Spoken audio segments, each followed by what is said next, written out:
अस्सलाम वालेकुम।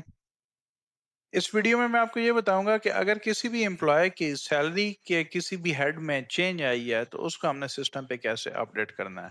खा वो इंडिविजुअल एम्प्लॉय है, खा वो सारे के सारे यूनिवर्सिटी के एम्प्लॉयज़ की अगर कुछ चेंज है तो हमने उसको कैसे मैनेज करना है।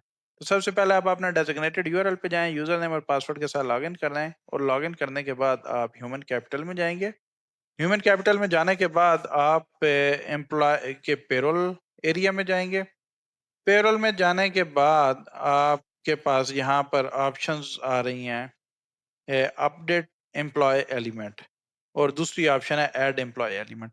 अपडेट एम्प्लॉय एलिमेंट की ऑप्शन ये है कि अगर उसकी कोई हेड जो ऑलरेडी है लाइक बेसिक पे है वो ऑलरेडी एडेड है सिस्टम के अंदर और आपने उसमें जाकर सिंपली चेंज करनी है, तो जो अमाउंट उसकी ऐड हुई हुई होगी वो लिस्ट आपके पास आ रही होगी।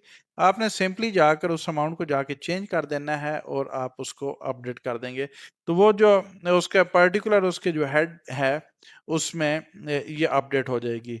दूसरा सिनेरियो इसमें यह है कि अगर कोई एक ईयर एंड पे से फॉर एग्जांपल बजट का एक बजट आता है, बजट में आपको कोई एक नया अलाउंस मिल जाता है या नई कोई डिडक्शन ऐड हो जाती है और आपने वो बजट का हेड भी ऐड करना है, तो उस केस में आप जाएंगे ऐड एम्प्लॉय एलिमेंट्स पे।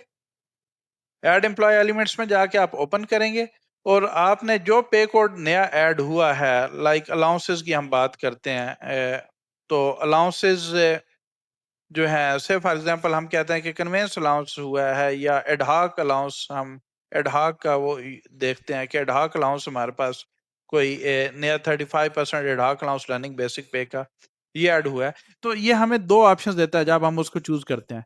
एक ये है कि ऐड मैनुअली और दूसरा ये है कि add by percentage. Add manually पे मैं गया तो ऐड मैनुअली पे उसने मुझे ये लिस्ट दे दी पूरे भी एम्प्लॉयज की जितने भी थे जिनकी ये डिडक्शंस थी कि आप इनकी अमाउंट्स आप यहाँ पर मैनुअली ऐड कर सकते हैं। ठीक है। तीसरी ऑप्शन यहाँ पे ये है कि हम इस पे अगेन हम इस पे जाते हैं कि हमने उसको कहा कि जी हमने एडहॉक रिलीफ 2023 करना है। तो दूसरी ऑप्शन आप देखते हैं कि ad hoc by percentage. Ad hoc by percentage का क्या है कि वो कहता है कि आपसे पूछेगा कि किस पे कोड की आपने परसेंटेज लेनी है। से फॉर एग्जांपल मैं ये कहता हूं कि जी हमारे पास बेसिक पे है, बेसिक पे का जो है अपना 5% हम कहते हैं या 5% मैं कह देता हूं कि 5% ऑफ द बेसिक पे का एक एलिमेंट या एक हेड और उस एम्प्लॉय में डाल दे तो हम उसको ऐड करेंगे। तो वो क्या करेगा कि सिस्टम ऑटोमेटिकली उसकी वैल्यूज कैलकुलेट करके यहाँ पर आपको दे देता है और आप उसको ये अमाउंट्स आपके पास आ रही हैं, आप इसको सारों को देखें और सिंपली यहाँ पर सेव कर दें। तो वो जो आपके पास एक नया एलिमेंट उस एम्प्लॉय का ऐड हो जाएगा। तो thank you ji, thanks for watching, अल्लाह हाफिज।